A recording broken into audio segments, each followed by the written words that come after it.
daerah ini perlu dibantu secara Oke, terus-menerus. oke Pak Bub. Daerah ini perlu dibantu secara terus-menerus. Apakah ini kita buka-bukaan saja Pak ya?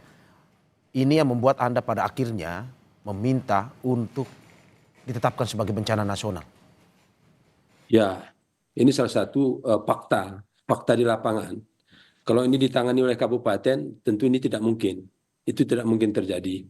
Mungkin provinsi juga tidak sanggup karena begitu besar. Menurut Karena Anda provinsi juga tidak sanggup Pak?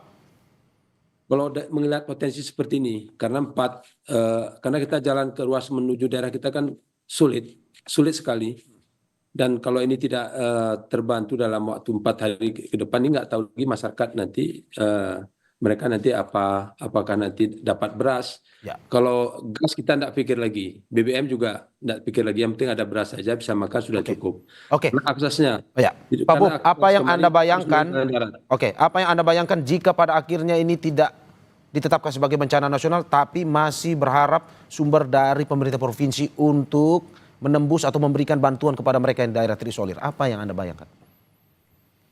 Saya membayangkan kan kalau masyarakat kita nanti tidak makan, terus mereka tidak ada obat-obatan, kesehatan, dan semua kebutuhan mereka tidak terpenuhi, bukan saya saja yang membayangkan, mungkin Mas juga bisa membayangkan bahwa begitu berat.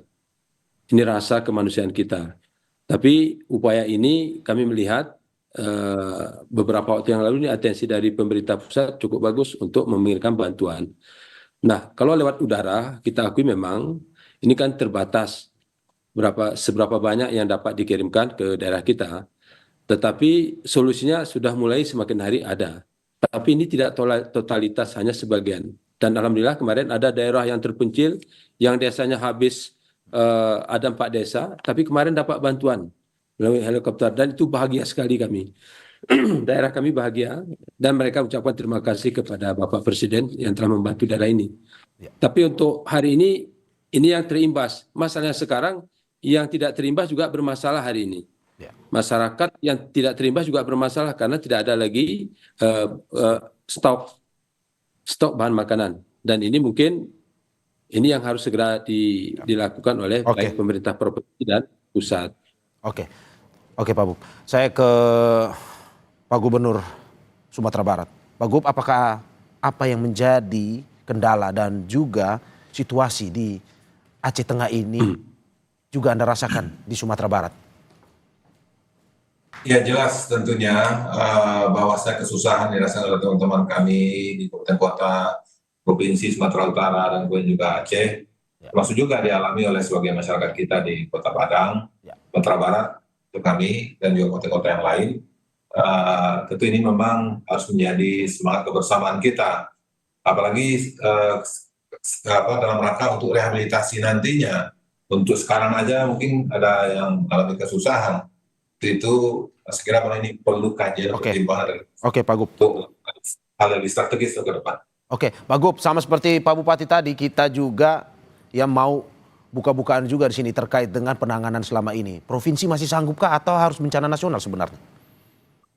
Berbicara kita masalah kesanggupan, untuk masalah anggaran, kita Sumatera Barat juga sangat terbatas karena 2,6 triliun di tahun 2026 ini anggaran kita yang di efisiensi. Jelas kita nggak mampu untuk membangun infrastruktur, apalagi kerusakan kita ini tidak kurang daripada 4 triliun di Sumatera Barat. Kalau kita itu semuanya pertanian, kemudian juga meninggal, dan kemudian juga beberapa akses yang terputus, longsoran dan semuanya. Jadi kaitan infrastruktur saya kira ini memang sudah yang berat bagi kita, dan sehingga memang dan termasuk juga kaitan dengan beberapa kebijakan-kebijakan dari masalah kehutanan. Ini kan juga perlu perencanaan secara lebih komprehensif untuk kedepannya.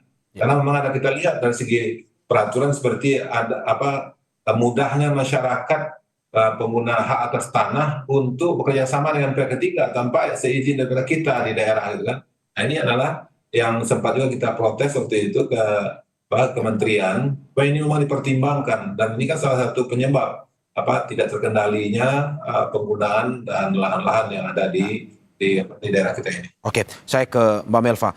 Mbak Melva, bagaimana Anda melihat bahwa Provinsi Sumatera Barat Untuk infrastruktur anggaran pun kesulitan.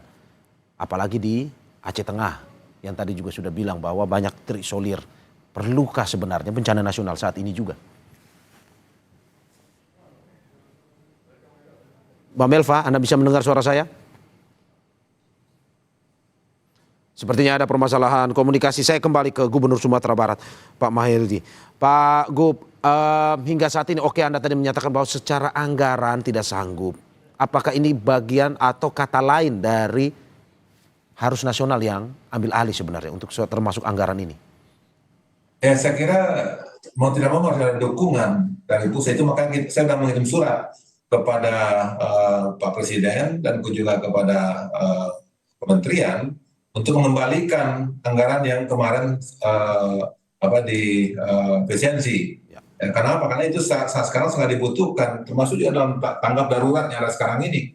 Nah, dalam hal ini dukungan dari beberapa pusat sangat kita harapkan, dan termasuk juga adalah dalam hal perencanaan kawasan, ya, yang kita ada mata ya, bahwasanya di muara-muara sungai dan kemudian juga kebetulan kita di danau Singkarak yang kita lihat sekarang ini banyak potongan-potongan kayu dalam hal ini. Nah, ini kan adalah di antara satu fakta bahwasanya masalah hutan kita ini perlu kita kendalikan secara lebih baik dan perlu terencana dan perlu ada ketegasan-ketegasan. Dan kemarin pun kami juga dengan anggota DPR RI Pak Andre Rosiade dan kemudian juga dengan para Mas Saleh, kemudian Bu Nevi dan kemudian juga beberapa anggota DPR RI yang lainnya dan juga mendiskusikan ini perlu langkah-langkah secara bersama-sama dalam hal untuk mengantisipasi untuk kedepannya. Oke, saya ke Mbak Melva sepertinya sudah terhubung kembali bersama kita. Mbak Melva? Ya. Oke, Mbak Melva, perlukah ini ditetapkan statusnya sebagai bencana nasional? Melihat kita ada cerita tadi, Provinsi Sumatera Barat dan juga Kabupaten Aceh Tengah. Iya, Mas, selamat pagi Pak Gubernur dan Pak Bupati. Saya turut berduka cita atas apa yang dialami oleh teman sahabat kita yang ada di 3 provinsi tersebut. Untuk menjawab pertanyaan dari Mas Mario itu, pemerintah daerah saja sudah mengatakan demikian gitu. Jadi rasanya penting untuk jadi pertimbangan ketika bencana ini kita naikkan statusnya sebagai bencana nasional. Concernnya Walhi adalah kita melihat bencana di 3 provinsi ini bukan serta-merta bencana alam, tapi memang kita menyebutnya sebagai bencana ekologis. Karena selain memang tata kelola yang tidak berpihak terhadap lingkungan hidup begitu, tapi ini juga kita melihat ada kegagalan dan tidak baiknya kita melihat alam, sehingga yang kita rasakan saat ini kolaps peranata kehidupan. Dan itu disampaikan sama Bapak Gubernur Sumatera Barat dan Bapak Bupati Aceh Tengah, dan kita melihat sedemikian rupa begitu ya, yang disampaikan oleh teman-teman media juga apa yang terjadi di sana. Akses jalan terputus, komunikasi terputus begitu ya. Belum lagi kemudian ada yang masih bertambah jumlahnya dari hari ke hari. Dan ini kalau bagi Walhi melihat ini satu ya, bukan hanya serta merta bencana alam, tapi ini kita sebut sebagai bencana ekologis karena kita tidak mampu menjaga daya dukung dan daya tampung lingkungan hidup di 3 provinsi ini gitu. Dan kita tahu misalnya faktanya banyak mengatakan bahwa Sumatera itu dilindungi oleh Bukit Barisan. Itu adalah Ya, punggung oke. Sumatera yang kemudian sudah dieksploitasi secara masif begitu ya. Jadi ke depan selain memang kita review semua apa yang ada di atas-atas perizinan-perizinan, perlu juga mengembalikan ekosistem yang ada dan perlu juga memang Oke. mempercepat Ya. pemulihan di 3 provinsi itu dengan menetapkan Oke. statusnya sebagai Oke, Mbak Melva, kalau misalkan pada akhirnya tidak ditetapkan sebagai status bencana nasional, pemerintah pusat tidak mengambil alih secara langsung, menurut Anda, tadi ada cerita terisolir, susah dapat bantuan. Prediksi Anda, kalau memang tidak sampai bencana nasional, apakah mungkin saja ini jatuh korban juga, terutama mereka yang terisolir ini? Iya, saya meyakini itu, Mas, akan bertambah korban yang terdampak atau penyintas yang terdampak begitu ya. Karena misalnya sampai hari ke-6 dan ke-7 Pak Bupati dan Pak Gubernur juga mengatakan ada masih daerah-daerah yang belum tersentuh, begitu. Itu satu.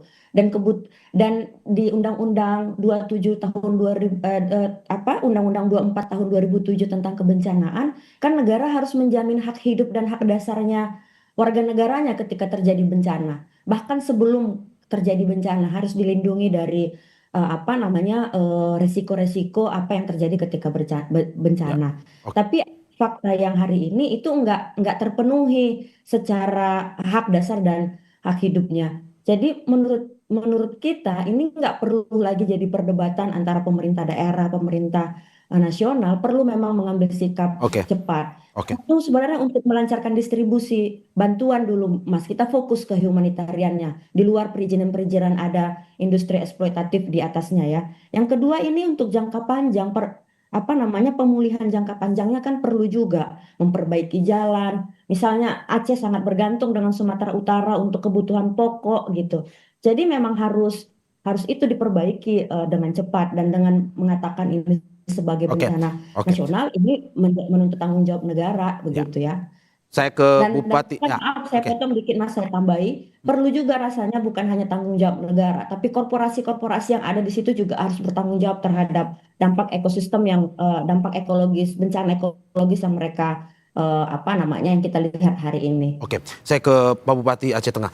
Pak Bupati, kalau misal tadi Mbak Melva bilang mungkin saja akan jatuh korban lagi jika daerah yang terisolir ini tidak segera mendapatkan bantuan. Keluhan seperti apa? Apakah mungkin saat ini mereka sudah keterbatasan makanan yang mungkin disampaikan langsung kepada Anda walaupun masih bermasalah komunikasinya di sana? Memang sampai hari ini Mas Mario, itu di 87 yang kemarin desa yang terisolir, ini kalau kita mendengar yang jalan kaki selama 2 hari 2 malam itu, kita pasti menangis. Kita tidak lagi berbicara status nasional, tapi berbicara secara manusianya. Bagaimana saudara kita, sahabat kita hari ini yang tidak dapat akses makan akses jalan juga tidak ada, listrik juga tidak ada, semuanya tidak ada. Mereka butuh obat juga tidak bisa kita bantu. Nah ini tentu kan penting. Kita tidak lagi berbicara 100 nasional, provinsi, tapi inilah keadaan daerah masing-masing yang ketidakmampuannya, kita pasti menangis, kita pasti sedih. Karena ini kan butuh kebijakan yang objektif secara manusia. Tetapi kami terus berupaya secara kabupaten, tapi kebatas kemampuan kabupaten ini kan sangat terbatas. Dan hari ini kalau daerah ini tidak dibantu dengan pesawat udara ini tidak mungkin dapat kita bantu, sulit sekali tidak mungkin. Dan ini setelah kami diskusi dengan Forkopimda dengan TNI Polri juga pakai sepeda motor juga tidak bisa ditembus. Nah begitulah keadaan hari ini. Ya. Ini sudah masuk hari ke-9, Ya. jadi mereka belum tersentuh. Ini tentu mereka menyampaikan yang hadir ada kemarin beberapa orang yang sudah memakan pisang apa adanya, kemudian ubi-ubian. Dan ini kan salah satu bentuk bahwa kabupaten ini tidak mampu lagi, tidak mampu untuk melaksanakan ini Oke. secara kebijakan. Oke, Pak Bupati, Anda sepertinya sangat terpukul dengan kondisi seperti ini ya, bahwa masyarakat Anda terkena bencana seperti ini, berusaha ingin membantu tetapi ketidakberdayaan itu yang membuat pada akhirnya Anda meminta untuk ini bencana nasional. Seperti itu ya Pak ya? Ya, ini kan pertama kami juga jom seperti ini Starlink, hanya beberapa tempat saja. Kalau nanti bergeser 10 meter saja sudah kita tidak ada lagi jaringan. Itu untuk level bupati saja. Untuk bupati saja sulit sekali. Apalagi masyarakat yang lain. Maka ini salah satu bentuk bahwa masyarakat hari ini butuh sentuhan pemerintah pusat. Kemudian kalau kita bayangkan hari ini, kalau akses darat ini tidak bisa dilalui dalam beberapa hari, tentu semuanya kehabisan makan, kehabisan bahan pokok, kesehatan. Kita melaksanakan pelaksanaan kesehatan saja hari ini memang cukup terbatas, obatnya terbatas, Ya. bahkan ada masyarakat yang kita layani hanya sekedar tugas daripada dokter untuk dilayani masuk ke rumah sakit sudah, karena keterbatasan. Jadi oleh karena itu kita berharap bahwa semuanya sama. Nanti mungkin Pak Presiden sudah bijak dengan diskusi kita seperti sudah bijak dia. Kepala BNPB juga sudah bijak. Semua menteri, Pak AHY kemarin juga sudah hadir kemari dan beberapa kementerian sudah hadir. Mereka melihat fakta. Tentu mereka sudah menyampaikan para menteri sudah menyampaikan ke Pak Presiden tentang fakta yang ada di lapangan.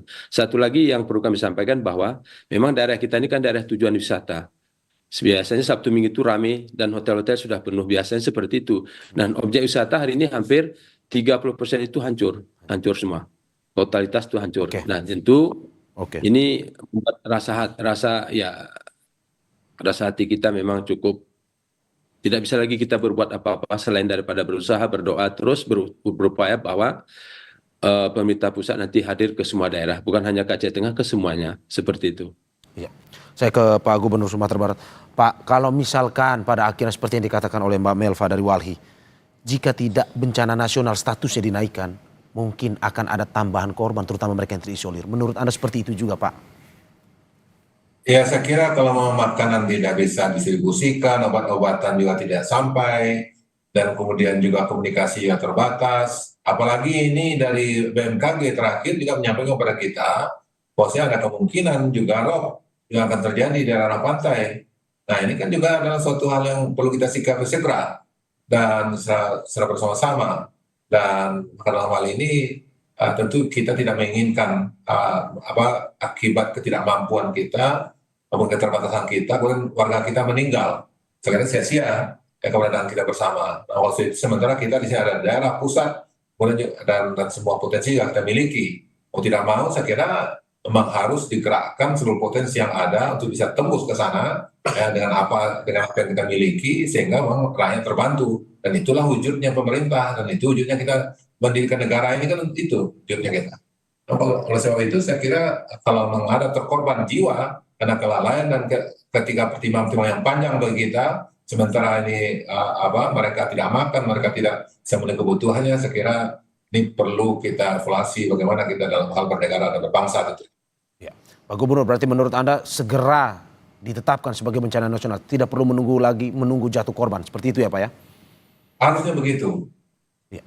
Oke, Mbak Melva, bagaimana Anda melihat bahwa ini seperti Anda katakan tadi, jatuh korban tidak ingin dari para kepala daerah ini, bahwa status bencana nasional perlu disegerakan.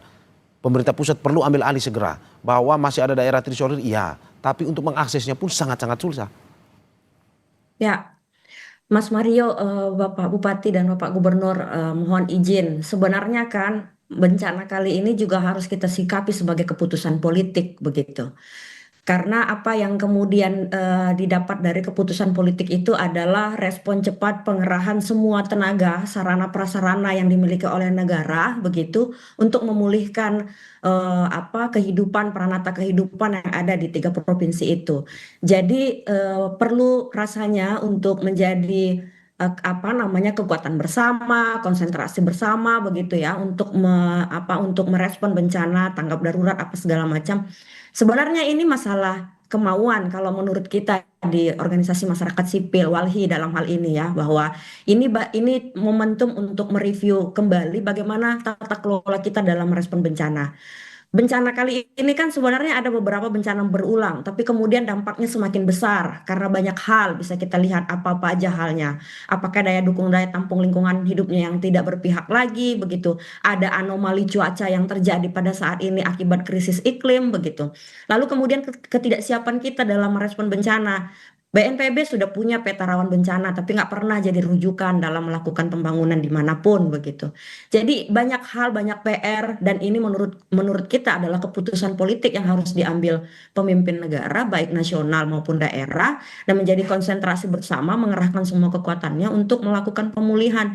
Sangat panjang pemulihannya memang, Oke, Pak Gubernur mengatakan ya, juga akan panjang, Pak Bupati juga mengatakan oke, sangat panjang, tapi ini perlu menjadi politik pengambil oke, keputusan keputusan politik dalam merespon bencana ini, oke. dan Mbak itu Melva, harus apakah jadi menurut concern Anda, kita bersama. oke, apakah menurut Anda apa yang disampaikan oleh Gubernur Sumatera Barat dan juga Bupati Aceh Tengah ini menjadi perwakilan bahwa seluruh bagian daerah di Sumatera bagian utara ini juga sama ingin segera ditetapkan sebagai status bencana nasional? Saya rasa Mas bukan hanya sekedar menyatakan sebagai status bencana nasional supaya semua dikerahkan ke situ gitu ya. Tapi yang perlu yang menjadi semangatnya adalah yang disampaikan sama Pak Gubernur sama Aceh, pengen pulih cepat. Kita ingin bangkit cepat dari bencana ini, begitu. Kita ingin bisa melakukan aktivitas bekerja, belajar, bermain di 3 provinsi ini gitu. Dan itu harus punya konsentrasi dan butuh keseriusan dalam merespon ini. Jadi apa namanya? Selain status bencana itu mempercepat pemulihannya, tapi kemudian adalah koordinasi harus bekerja juga menurut kita antar pemerintah daerah, provinsi dan nasional. Itu menjadi hal yang harus diseriusin dan harus diambil sikapnya. Dan kalau itu nggak kita seriusin, maka kita akan mendengar bertambah lagi ternyata desa yang terisolir, bertambah lagi korban jiwa yang terisolir, dan masih ada kemudian beberapa daerah yang terdampak yang ternyata belum kita bisa pastikan sampai Oke. hari ini. Harapannya memang besok sudah Oke. tidak ada lagi Oke. jumlah korban Ya. desa yang bertambah terisolir dan sebagainya dan sebagainya. Gitu, Mbak. Mas. Saya kasih terakhir kepada Pak Gubernur dan juga Pak Bupati, singkat saja apa yang menjadi keluhan dan sampai saat ini apa yang ingin disampaikan kepada pemerintah pusat. Pak Gubernur silakan. Yang pertama, karena efisiensi, maka kita perlu dukungan anggaran yang lebih maksimal lagi. Infrastruktur kita, sekolah kita, rumah ibadah kita, dan kemudian juga puskesmas dan sesuatunya yang mau mesti dibenahi. Tapi juga dengan terdapat yang sekarang ini. Dan saya kira barangkali mungkin kalau bukan bencana nasional, barangkali mungkin juga bisa bencana regional Sumatera begitu. Sehingga memang barangkali mungkin ini juga menjadi langkah-langkah yang lebih konkret lagi untuk mengerahkan segala potensi yang dimiliki oleh pusat ataupun juga kita di Sumatera ini. Insya Allah mendengar cerita Pak Bupati tadi, maka kita juga akan bersinergi dan juga akan menggerakkan potensi-potensi yang kita miliki Sumatera untuk backup Aceh, Pak Bupati. Dan insya Allah juga kita akan juga perantau-perantau kita untuk bisa bersinergi merangka untuk melapangkan dan meringankan beban yang dihadapi oleh warga kita. Oke, Pak Bupati singkat saja, boleh apa yang ingin disampaikan? Pertama mungkin anggaran ya, anggaran untuk tanggap darurat ini perlu dipertimbangkan ditambah. Yang kedua, akses jalan darat ini penting sekali karena seberapa banyak pun ini bantuan cukup besar dari luar tapi tidak bisa disampaikan. Yang ketiga adalah maunya ada satu standby helikopter yang bisa membantu ke desa-desa yang terisolir.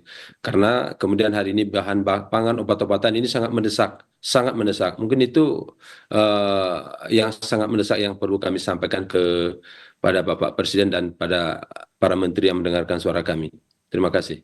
Oke. Ya, terima kasih Bapak, dan juga apa yang disampaikan ini semoga bisa didengarkan oleh pemerintah pusat untuk nantinya bagaimana bersinergi dengan pemerintah daerah untuk cepatlah Pak. Ini selesaikan bencana, terutama memberikan bantuan kepada mereka yang terisolir yang sampai saat ini masih terus meminta uluran tangan kita semua.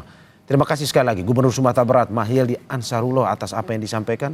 Bupati Aceh Tengah Haili Yoga dan Melva Harap, manajer penanganan dan pencegahan bencana ekologis Walhi. Kita berharap ini cepat selesai. Dari keluarga Kompas TV turut berduka atas kejadian ini. Terima kasih Bapak Ibu, sehat-sehat selalu. Terima kasih Pak.